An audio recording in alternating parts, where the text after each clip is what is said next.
اور پھر خاص طور پر انسان رزق کے لیے دعائیں کرتا رہے، کیونکہ سارے خزانے تو اللہ کے پاس ہیں، وہ جب جس کو جتنا چاہے عطا کر سکتا ہے۔ اس کے لیے نبی صلی اللہ علیہ وسلم کی سکھائی ہوئی مسنون دعائیں بہت ہی بہترین ہیں۔ نبی صلی اللہ علیہ وسلم ہر روز صبح فجر کی نماز کے بعد یہ دعا پڑھتے تھے، اللہم انی اسألک علما نافعا ورزقا طیبا وعملا متقبلا۔ اے اللہ، میں تجھ سے علم نافع، طیب رزق یعنی پاکیزہ رزق اور مقبول عمل کا سوال کرتا ہوں، یعنی ایسے عمل کی توفیق دے جو تیرے ہاں قبول ہو جائے، تجھے پسند آ جائے۔ اور اس کے ساتھ ساتھ انسان کو حرام سے بچنے کی دعا کرنی چاہیے۔ دعائیں آپ کے ساتھ شیئر کریں گے۔ اللہ سبحانہ وتعالیٰ فرماتے ہیں وَقَالَ رَبُّكُمُ ادْعُونِي أَسْتَجِبْ لَكُمْ، تمہارا رب کہتا ہے کہ تم مجھ سے دعا مانگو، میں تمہاری دعا قبول کروں گا۔ تو انسان کسی بھی قسم کی جب مشکل میں ہو، خواہ وہ بیماری ہو، روحانی یا ذہنی پریشانی ہو، اولاد کی طرف سے کوئی پریشانی ہو یا مالی پریشانی ہو، تو ان تمام مواقع پر انسان کو اپنے رب ہی کو پکارنا چاہیے۔ یہ اللہ تعالیٰ کا وعدہ ہے کہ قُلِ اللَّهُ يُنَجِّيكُم مِّنْهَا وَمِن كُلِّ كَرْبٍ، اللہ تم کو اس وقتی تکلیف اور ہر قسم کی تکلیف سے نجات دیتا ہے، تو ہمیں اللہ تعالیٰ ہی کو پکارنا چاہیے۔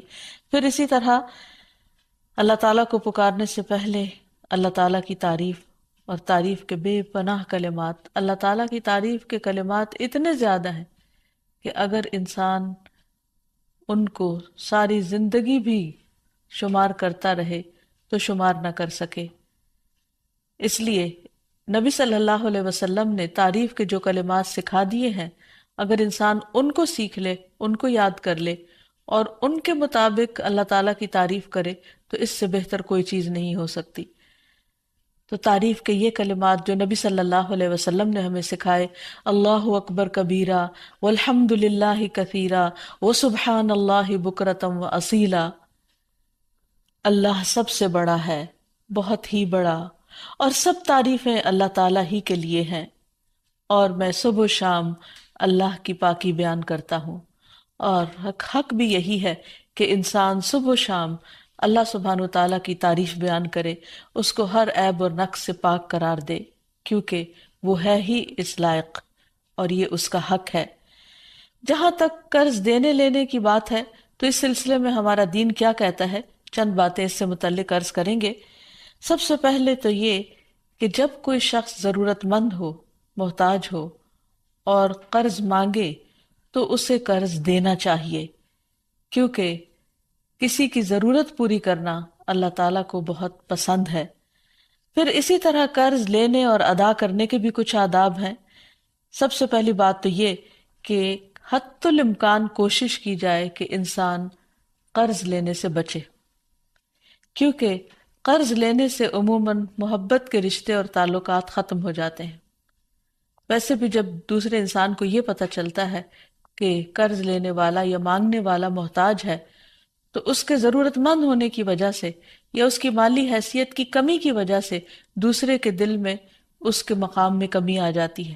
تو اس لیے اس چیز سے حتی الامکان انسان بچے، اور پھر ہر معاملے میں انسان اللہ تعالیٰ ہی سے مانگے اور کوشش کرے کہ وہ لوگوں سے قرض نہ لے۔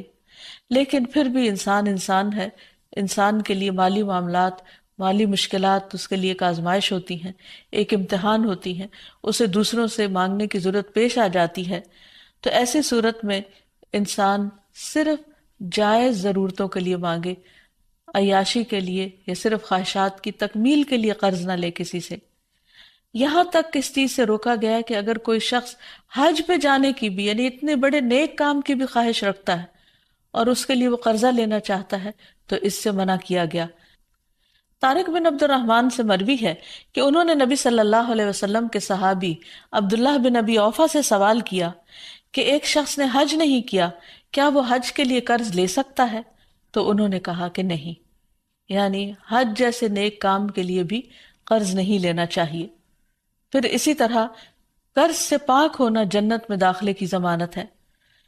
نبی کریم صلی اللہ علیہ وسلم نے فرمایا، جس شخص کی روح اس کے جسم سے اس حال میں جدا ہو کہ وہ 3 چیزوں سے بری ہو تو وہ جنت میں داخل ہوگا: تکبر، قرض اور مال غنیمت میں خیانت. یعنی جو شخص ان 3 چیزوں سے بچ گیا وہ نجات پا گیا. پھر اسی طرح یہ ہے کہ بعض اوقات انسان کسی شرعی مقصد کے لیے قرض لیتا ہے، یعنی حقیقی ضرورت کے لیے قرض لیتا ہے. تو ایسی صورت میں عبداللہ بن جعفر فرماتے ہیں کہ رسول اللہ صلی اللہ علیہ وسلم نے فرمایا اللہ تعالیٰ قرض لینے والے کے ساتھ ہے. یعنی اگر کوئی واقعی حقیقی جائز ضرورت کے لیے لیتا ہے تو اللہ تعالیٰ اس کی مدد کرتے ہیں یہاں تک کہ وہ اپنا قرضہ ادا کرے، بشرطے کہ قرضہ ایسے مقصد کے لیے نہ ہو جو اللہ تعالیٰ کو ناپسند ہو. یعنی اس سے یہ بھی پتہ چلتا ہے کہ کسی ناجائز مقصد کے لیے، کسی حرام کام کے لیے اور محض خواہشات کی تکمیل کے لیے قرض نہ لیا جائے. اور اگر انسان جائز ضرورت کے لیے لیتا ہے اور پھر واپس کرے گا اور کرنے کی نیت رکھتا ہے تو اللہ سبحانہ و تعالیٰ اس کی مدد فرمائے گا. پھر اسی طرح یہ بھی یاد رکھنا چاہیے کہ انسان قرض لینے کے بعد اس کو ادا کرنے کی فکر کرے، کیونکہ جب انسان کسی کو قرض دینے کی یعنی قرض لوٹانے کی صلاحیت رکھتا ہو اور پھر قرض واپس نہ کرے تو ایسا کرنا بہت بڑا ظلم ہے. رسول اللہ صلی اللہ علیہ وسلم نے فرمایا قرض ادا کرنے میں مالدار کی طرف سے ٹال مٹول کرنا ظلم ہے، اور اگر تم میں سے کسی کا قرض کسی مالدار کے حوالے کیا جائے تو اسے قبول کرے. یعنی قرض خواہ کو کہا جائے کہ کسی دوسرے نے میرا قرض دینا ہے، اس سے لے لو، تو وہ مان جائے.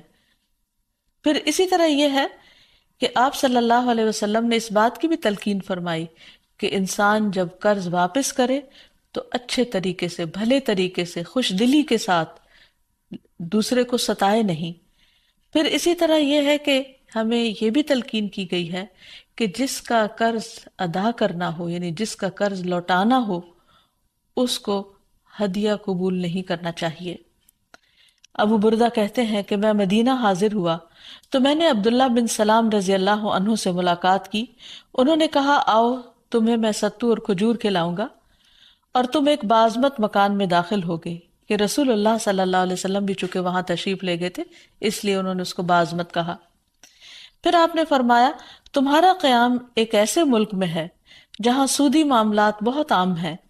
اگر تمہارا کسی شخص پر کوئی حق ہو اور پھر وہ تمہیں ایک تنکے یا جو کے دانے برابر بھی یا ایک گھاس کے برابر بھی ہدیہ دے تو اسے قبول نہ کرنا، کیونکہ وہ بھی سود ہے. پھر اسی طرح ہمارے دین نے ہمیں یہ بھی سکھایا ہے کہ اگر کوئی شخص اپنا قرض نہ لوٹا سکتا ہو تو کوئی دوسرا شخص اس کی طرف سے ادا کر دے. یعنی انسان کسی اور کے قرض ادا کرنے کی ذمہ داری لے لے، کیونکہ رسول اللہ صلی اللہ علیہ وسلم نے فرمایا میں ہر مومن کے لیے اس کی اپنی ذات سے بھی زیادہ اس کے قریب ہوں. جو شخص قرض یا چھوٹی اولاد چھوڑ کر جائے تو ان کی پرورش میرے ذمہ ہے، اور جو شخص مال چھوڑ کر جائے وہ اس کے وارثوں کا ہے. تو اس سے یہ پتہ چلتا ہے کہ نبی صلی اللہ علیہ وسلم دوسروں کے قرض ادا کر دیا کرتے تھے. پھر اسی طرح زکوٰۃ سے بھی قرض کی ادائیگی کی جا سکتی ہے. قرآن مجید میں آتا ہے انما الصدقات للفقراء والمساکین والعاملین علیہا والمؤلفۃ قلوبہم وفی الرقاب والغارمین وفی سبیل اللہ وابن السبیل فریضۃ من اللہ واللہ علیم حکیم. بے شک صدقات تو دراصل فقیروں، مسکینوں اور ان کارندوں کے لیے ہیں جو ان کی وصولی پر مقرر ہیں، نیز تالیف قلب، غلام آزاد کرانے، قرضداروں کے قرض اتارنے، اللہ کی راہ میں اور مسافروں پر خرچ کرنے کے لیے ہیں. یہ اللہ کی طرف سے فریضہ ہے اور اللہ سب کچھ جاننے والا اور حکمت والا ہے. تو اس سے یہ پتہ چلتا ہے کہ اگر کوئی شخص مجبور ہو، تکلیف میں ہو، قرض کے بوجھ تلے دبا ہوا ہو تو اس کا بوجھ اتارنے کے لیے اگر ویسے کوئی ذریعہ نہ بن پائے اور کوئی مدد کرنے کو تیار نہ ہو تو پھر اس کی مدد زکوٰۃ کے مال سے بھی کی جا سکتی ہے. لیکن یہ بات یاد رہے کہ ہر انسان جو قرض لے وہ قرض ادا کرنے کی نیت رکھے، کیونکہ جو شخص قرض ادا کرنے کی نیت کرے گا اللہ سبحانہ تعالیٰ کی اس کے ساتھ مدد ہوگی، اور اس کے لیے انسان کو بھرپور کوشش بھی کرنی چاہیے. حضرت عائشہ کہتی ہیں کہ نبی صلی اللہ علیہ وسلم نے فرمایا میری امت میں سے جو شخص قرض کا بوجھ اٹھائے اور اسے ادا کرنے کی کوشش کرتے ہوئے فوت ہو جائے لیکن وہ قرض ادا نہ کر سکے تو میں اس کا ولی ہوں، یعنی نبی صلی اللہ علیہ وسلم نے اس کو اپنے ذمے لیا۔ پھر کیونکہ یہ ایک بہت بڑی نیکی ہے، ایک بہت بڑا ثواب کا کام ہے، پھر اسی طرح یہ ہے کہ انسان کو اس کی بہت زیادہ فکر بھی ہونی چاہیے۔ ابو ہریرہ کہتے ہیں کہ نبی صلی اللہ علیہ وسلم نے فرمایا، میرے لیے یہ بات باعث مسرت نہیں کہ میرے پاس احد کے پہاڑ برابر سونا ہو اور تیسری رات مجھ پر آ جائے اور ان میں سے 1 دینار بھی میرے پاس باقی ہو، یعنی اسے میں اللہ کے راستے میں خرچ نہ کر دوں، سوائے اس دینار کے کہ اس کو میں اپنے قرض کی ادائیگی کے لیے بچا رکھوں۔ یعنی آپ صدقہ کرنے سے زیادہ اس بات کو اہمیت دیتے تھے کہ قرض کو واپس کر دیا جائے، کیونکہ قرض کا ادا کرنا فرض ہے اور صدقہ خیرات جو ہے وہ ایک نفلی عبادت ہے۔ اسی طرح ہم دیکھتے ہیں کہ ہمیں یہ بھی سکھایا گیا ہے کہ جب کوئی فوت ہو جائے تو اس کے چھوڑے ہوئے مال میں سے سب سے پہلے قرض چکایا جائے اس کا، اور پھر اس کے بعد اس کی وصیت پوری کی جائے۔ قرآن مجید میں بھی اس کا تاکیدی حکم ملتا ہے۔ حضرت علی رضی اللہ عنہ فرماتے ہیں کہ رسول اللہ صلی اللہ علیہ وسلم نے قرض وصیت سے پہلے ادا کرنے کا حکم دیا، جبکہ تم لوگ قرآن میں وصیت کو پہلے اور قرض کو بعد میں پڑھتے ہو۔ تو ابو عیسیٰ کہتے ہیں کہ عام علماء کا اس پر عمل ہے کہ وصیت سے پہلے قرض دیا جائے، کیونکہ قرض ادا کرنا فرض کے درجے میں ہے۔ اور پھر قرآن مجید میں پہلے کیوں آیا ہے کہ وصیت کو پورا کیا جائے؟ کیونکہ قرض والا تو قرض خواہ خود مطالبہ کر لے گا، لیکن وصیت جس کے حق میں کی گئی ہو سکتا ہے اسے معلوم بھی نہ ہو، تو اس کی اہمیت بتانے کے لیے کہ وصیت کو بھی پورا کرنا ضروری ہے، لیکن اگر میت جو ہے اس کے ذمہ قرض ہے اور اس کے ساتھ ساتھ وہ وصیت بھی کر چکا ہے تو پہلے قرض ادا ہوگا، اگر مال بچے گا تو وصیت پوری کی جائے گی۔ پھر اسی طرح یہ ہے کہ اگر کوئی شخص قرض ادا نہیں کرتا تو اس کی روح اس کی وجہ سے قید میں ہوتی ہے۔ سمرہ کہتے ہیں کہ رسول اللہ صلی اللہ علیہ وسلم نے ہمیں خطبے میں فرمایا، کیا یہاں بنی فلاں کا کوئی شخص ہے؟ تو کسی نے کوئی جواب نہیں دیا۔ پھر پوچھا، کیا یہاں بنی فلاں کا کوئی شخص ہے؟ پھر کسی نے کوئی جواب نہیں دیا۔ پھر آپ نے پوچھا، کیا یہاں بنی فلاں کا کوئی شخص ہے؟ تو ایک شخص نے کھڑے ہو کر کہا کہ میں ہوں، اے اللہ کے رسول صلی اللہ علیہ وسلم۔ آپ نے فرمایا، پہلے 2 بار پوچھنے پر تم کو جواب دینے میں کس چیز نے روکا تھا؟ میں تمہیں تمہاری ہی بھلائی کی خاطر پکار رہا تھا۔ تمہارا ساتھی اپنے قرض کے سبب قید میں ہے۔ سمرہ کہتے ہیں، میں نے اسے دیکھا کہ اس شخص نے اس کا قرض ادا کر دیا، یہاں تک کہ کوئی اس سے اپنا قرض مانگنے والا نہ بچا۔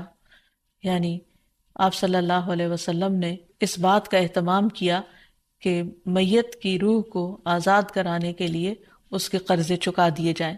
یاد رہے کہ شہید سے بھی قرض معاف نہیں۔ عبداللہ ابن عمرو ابن العاص کہتے ہیں کہ رسول اللہ صلی اللہ علیہ وسلم نے فرمایا، شہید سے سوائے قرض کے سب گناہ معاف کر دیے جاتے ہیں۔ نبی صلی اللہ علیہ وسلم نے ایسے شخص کا جنازہ پڑھانے سے انکار کر دیا جس کے ذمہ قرض تھا۔ ابو ہریرہ کہتے ہیں کہ نبی صلی اللہ علیہ وسلم کے پاس جب کوئی جنازہ لایا جاتا تو آپ پہلے یہ سوال پوچھتے کہ کیا اس شخص پر کوئی قرض ہے؟ اگر لوگ کہتے کہ ہاں تو آپ پوچھتے کہ اسے ادا کرنے کے لیے کیا اس نے کوئی مال چھوڑا ہے؟ اگر لوگ کہتے کہ ہاں تو آپ اس کی نماز جنازہ پڑھا دیتے، اور اگر جواب میں نہ بولتے تو نبی صلی اللہ علیہ وسلم فرماتے کہ اپنے ساتھی کی نماز جنازہ خود پڑھ لو۔ یہ اس وجہ سے کہ لوگوں کو اس بات کا احساس ہو کہ قرض موت کے بعد بھی انسان کے لیے باعث وبال ہے اگر ادا نہ کیا جائے۔ پھر اسی طرح جو قرض ادا نہ کرنے کی نیت سے قرض لے، ایسے شخص کی بہت مذمت کی گئی ہے۔ نبی صلی اللہ علیہ وسلم نے فرمایا، جو کوئی لوگوں کا مال قرض کے طور پر ادا کرنے کی نیت سے لیتا ہے تو اللہ تعالیٰ بھی اس کی طرف سے ادا کرے گا، یعنی اللہ تعالیٰ مدد فرمائے گا اس کی۔ اور جو کوئی نہ دینے کی نیت سے لے کہ دینا نہیں، بس دوسرے کا مال ہتھیال ہو قرض کے بہانے، تو اللہ تعالیٰ اس کو تباہ کر دے گا۔ رسول اللہ صلی اللہ علیہ وسلم نے فرمایا، جو مرد بھی قرض لے اور اس کی نیت یہ ہو کہ قرضہ ادا نہ کرے گا تو وہ اللہ سے چور بن کر ملے گا۔ یعنی یہ معمولی بات نہیں ہے، بہت بڑا گناہ ہے اگر کوئی ایسی نیت رکھے۔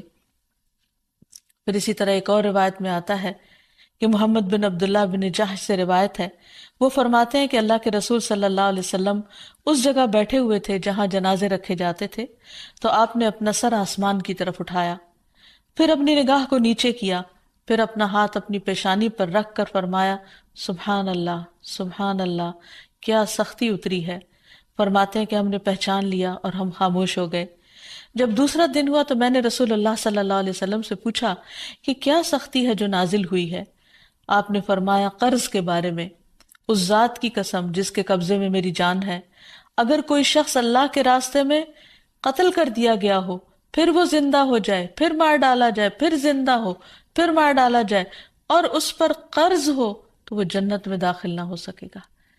یعنی یہ بہت بڑی بات ہے، اس لیے انسان کو عام حالات میں چھوٹی موٹی ضرورتوں پر قرض نہیں لینا چاہیے، لیکن اگر کوئی شدید ضرورت ہو تو ادا کرنے کی نیت سے لینا چاہیے، اور پھر ادا کرنے کی کوشش بھی کرنی چاہیے۔ پھر اسی طرح یہ ہے کہ اگر کوئی شخص مقروض مرے گا تو قیامت کے دن جس سے قرضہ لیا ہوگا اس کو مقروض کی نیکیاں دے دی جائیں گی، اور اگر اس کے پاس نیکیاں نہیں ہوں گی تو قرض دینے والے کی برائیاں مقروض کے ذمہ ڈال دی جائیں گی اور وہ ان کی سزا بھگتے گا، کیونکہ وہاں درہم و دینار نہیں ہوں گے، صرف نیکیاں ہی ہوں گی۔ دوسری طرف ہمارے دین رحمت ہے، تو اس میں مقروض کو معاف کر دینے پر بھی بہت سی احادیث ہمیں ملتی ہیں، اور اسے ایک بہت بڑی نیکی قرار دیا گیا ہے۔ رسول اللہ صلی اللہ علیہ وسلم نے فرمایا کہ جو شخص قرضے پر مہلت دے اس کے لیے روزانہ صدقہ کرنے کا اجر ہے۔ بریدہ رضی اللہ عنہ سے مروی ہے کہ میں نے نبی صلی اللہ علیہ وسلم کو یہ فرماتے ہوئے سنا کہ جو شخص کسی تنگ دست مقروض کو مہلت دے دے اسے ہر دن کے عوض اتنا ہی صدقہ کرنے کا ثواب ملے گا۔ پھر ایک اور مرتبہ سنا تو نبی صلی اللہ علیہ وسلم نے فرمایا جو شخص کسی تنگ دست مقروض کو مہلت دے دے اسے ہر دن کے عوض دگنا صدقہ کرنے کا ثواب ملے گا۔ میں نے عرض کیا یا رسول اللہ صلی اللہ علیہ وسلم، پہلے میں نے آپ کو ایک گنا پھر دگنا ثواب کا ذکر کرتے ہوئے سنا تو نبی صلی اللہ علیہ وسلم نے فرمایا قرض کی ادائیگی کی مہلت کا وقت آنے سے قبل اسے روزانہ ایک گنا صدقہ کرنے کا ثواب ملے گا، اور قرض کی ادائیگی کی میعاد گزرنے کے بعد مزید مہلت دینے پر دگنا ثواب ملے گا۔ تو اس سے یہ پتہ چلتا ہے کہ جتنی جو مقروض کو ڈھیل دیتا ہے اس کے لیے اجر اتنا ہی زیادہ بڑھتا چلا جاتا ہے۔ پھر قرض کا اجر جنت کے دروازے پر بھی لکھا ہوا ہے۔ رسول اللہ صلی اللہ علیہ وسلم نے فرمایا ایک آدمی جنت میں داخل ہوا، وہ کیا دیکھتا ہے کہ اس کے ایک دروازے پر لکھا ہوا ہے کہ صدقہ کا ثواب 10 گنا اور قرضے کا ثواب 18 گنا ہے۔